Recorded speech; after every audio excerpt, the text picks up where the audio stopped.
आज के video session में हम लोग संस्कृत के पेपर को, हमें जो कल संस्कृत का पेपर होने वाला है उसको कैसे सॉल्व करना है और उसमें हम लोग को किस प्रकार से क्या क्या हमारी तैयारियां होनी चाहिए इसके बारे में हम लोग पढ़ने वाले हैं। समझिएगा ध्यान से क्या चीज़ कह रहा हूँ मैं। सबसे पहला चीज़ संस्कृत के पेपर में हम आता है अपठित अवबोधन, जिसको अपठित अवबोधनम कहा जाता है। जैसे हिंदी में अपठित गद्यांश पढ़े थे, वो भी किसी बुक के गेस से नहीं लड़ता है, ये भी किसी बुक गेस से नहीं लड़ता है। जैसे आप में हिंदी में लिख के आए होंगे आज, उसी प्रकार आप इसमें भी लिख के आए होंगे। ठीक है, मतलब इसमें भी आपको लिख के आना पड़ेगा, तो इसके लिए कोई तैयारी नहीं होती। इसमें एक चीज ध्यान रखना है, पूछा जाता है कि उपयुक्त जो गद्यांश दिया गया उसका शीर्षक क्या है। शीर्षक मतलब टाइटल होता है। तो जिस घटना को वह चीज प्रदर्शित करता है, वो लेख प्रदर्शित करता है, उसी को उसका शीर्षक मान लेंगे। मान लीजिए हॉस्पिटल के बारे में लिखा है तो लिख देंगे अस्पताल के बारे में, विद्यालय के बारे में लिखा है तो विद्यालय के बारे में, शिक्षा के बारे में लिखा है तो शिक्षा के बारे में, विज्ञान के बारे में लिखा है तो विज्ञान के बारे में। अगला चीज आता है हमारा पत्र लेखन। पत्र लेखन में मंजूषा दिया होता है, मतलब पत्र लेखन आपको दे देगा लेकिन उसमें 5-6 जगह रिक्त स्थान दे देगा, खाली स्थान। और वहां पे मंजूषा में 7-8 वर्ड दिए होंगे, उन 7-8 वर्डों में से 5 को। तो अगर हिंदी में आपको पत्र लेखन आता है तो उसमें आप समझ करके इस मंजूषा से लेकर के हेल्प लेकर के आप आसानी से भर सकते हैं।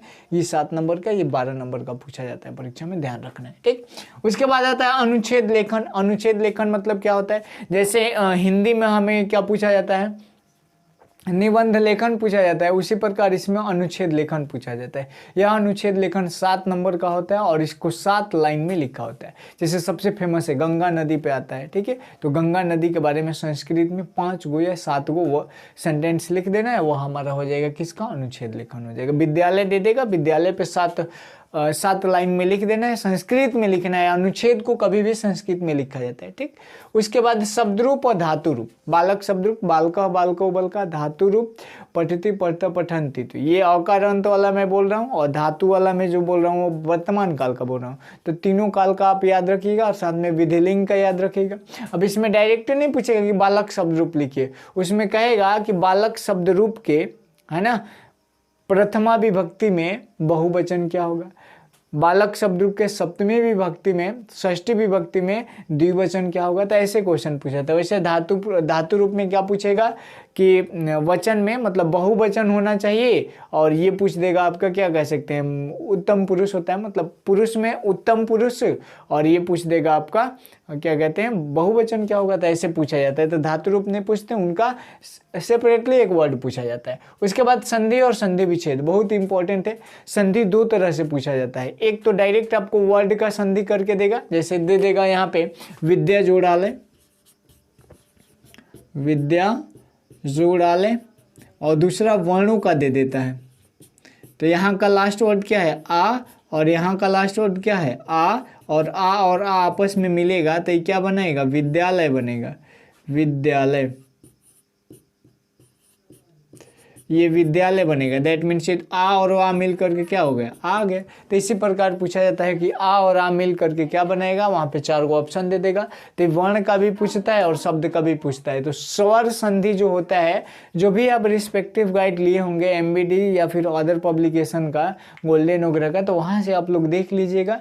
स्वर संधि कम से कम पढ़ के जाइएगा। डन, ठीक है बाबू, इतना तक। उसके बाद आता है समास। हिंदी में समास अलग होता है, संस्कृत में समास अलग होता है। संस्कृत में समास विग्रह किया जाता है। ठीक है, तो समास विग्रह और समास के बारे में आप लोग पढ़ के जाइएगा। डन, इसमें भी द्विगु समास होता है, तो द्विगु वाला मैं बताया ही था आपको कैसे किया जाता है। उसके बाद आते हैं उपसर्ग और प्रत्यय। जैसे हिंदी में पढ़े थे वैसे संस्कृत में पढ़े थे। तो संस्कृत का उपसर्ग और हिंदी का उपसर्ग तो सेम होता है, लेकिन संस्कृत का प्रत्यय जो होता है थोड़ा सा चेंज हो जाता है, जिसमें बहुत सारा प्रत्यय, तो हमको बहुत चीज़ पढ़ना है, मतलब बहुत ज़्यादा पढ़ना है प्रत्यय संस्कृत में। तो इस चीज़ को आप लोग कवर कर लीजिएगा, थोड़ा मोड़ा छोटा मोटा सब चीज़ को पढ़ के जाना है।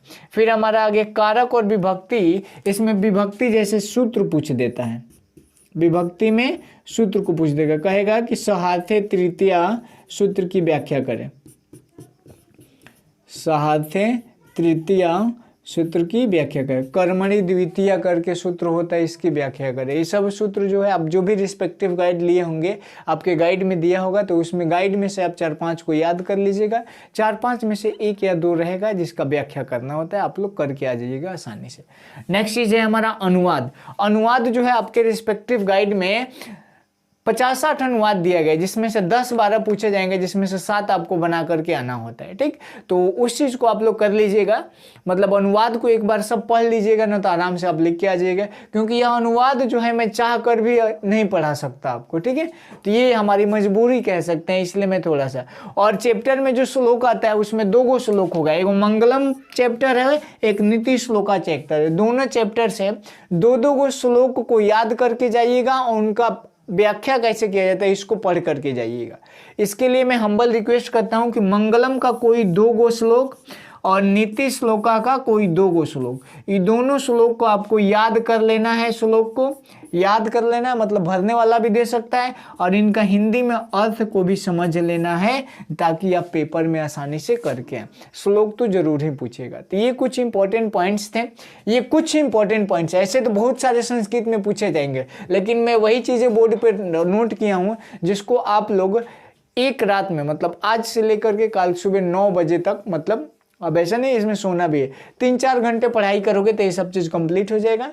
ठीक, तो आई होप आप लोग लिख के आएंगे अच्छे से। हिंदी के पेपर में हम लोगों ने जो गेस किया था, जो ऐसा वीडियो बनाया था उच्चारण का, वहाँ से बहुत सारे क्वेश्चन पूछे गए थे, 3-4 क्वेश्चन पूछ दिए थे और बच्चों ने करके भी आया था। जिन्होंने हमारा वीडियो देखा था करके आया था।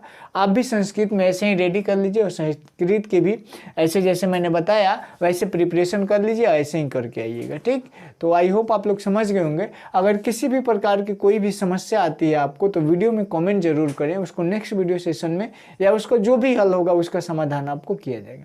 मिलते हैं हम नेक्स्ट एपिसोड में, तब तक के लिए bye bye, take care, that's all the best for your examinations.